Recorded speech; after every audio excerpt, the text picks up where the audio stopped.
Shalom, bien-aimé dans le Seigneur, c'est bel et bien votre bien-aimé, humble serviteur de l'Éternel, Jérémie Catartizo.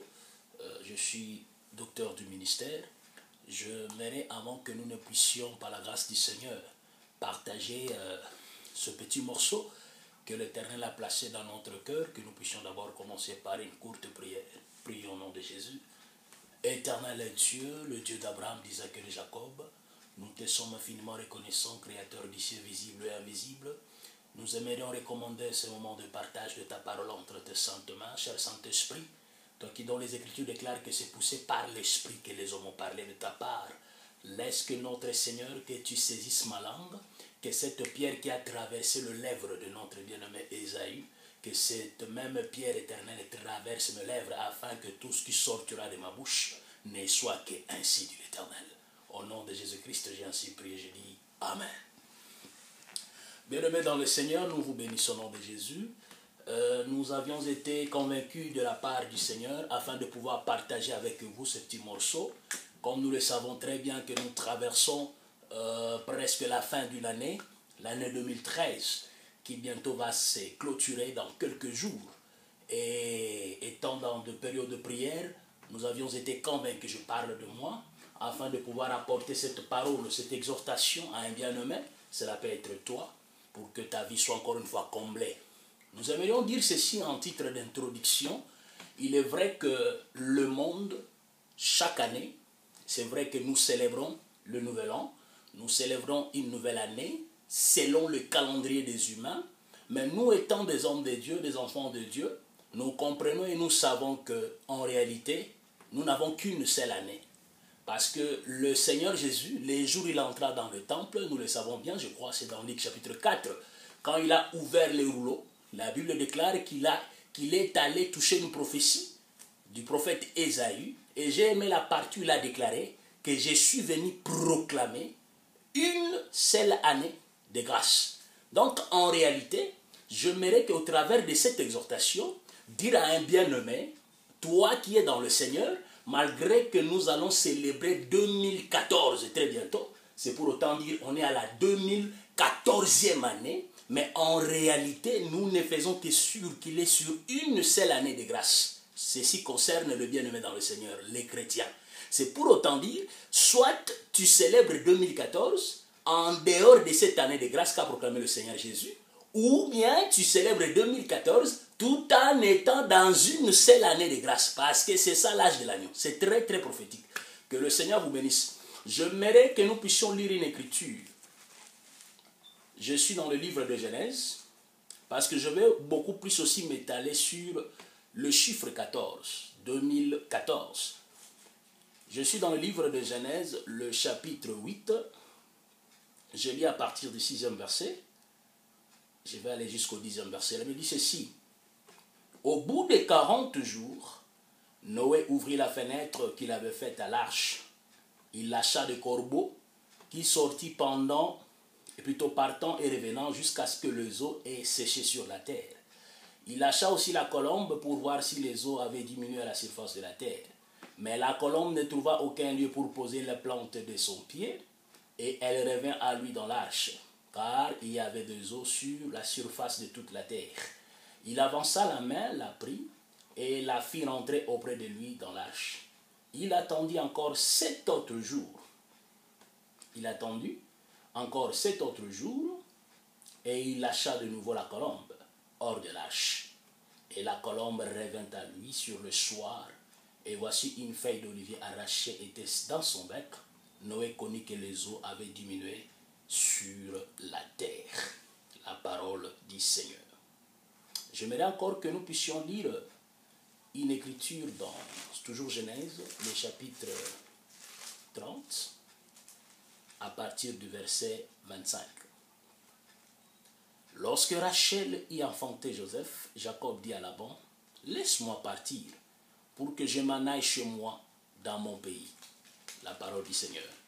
Je vais encore retourner dans le Genèse chapitre 29, rapidement à partir du 4e verset, je descends. Jacob dit au berger, « Mes frères, d'où êtes-vous » Ils répondirent, « Nous sommes des Charans. » Il leur dit, « Connaissez-vous Laban, fils de Nachor » Ils répondirent, « Nous les connaissons. » Il leur dit, est-il en bonne santé? Ils répondirent, il est en bonne santé. Voici Rachel, sa fille, qui vient avec le troupeau. Il dit, voici, il est encore grand jour. Il n'est pas temps de rassembler le troupeau. Abreuvez le brebis, puis allez et faites le paître. Ils répondirent, nous ne le pouvons pas jusqu'à ce que le troupeau soit rassemblé. C'est alors qu'on roule la pierre dessus l'ouverture du puits et qu'on abreuve les brebis. Comme il leur parlait encore, survint Rachel avec le troupeau de son père, car elle était bergère. Lorsque Jacob vit Rachel, fille de Laban, frère de sa mère, et le troupeau de Laban, frère de sa mère, il s'approcha, roula la pierre de dessus l'ouverture du puits et abreuva les troupeaux de Laban, frère de sa mère. Amen. Je bénis notre grand roi, le créateur du ciel visible et invisible, les dieux des choses impossibles.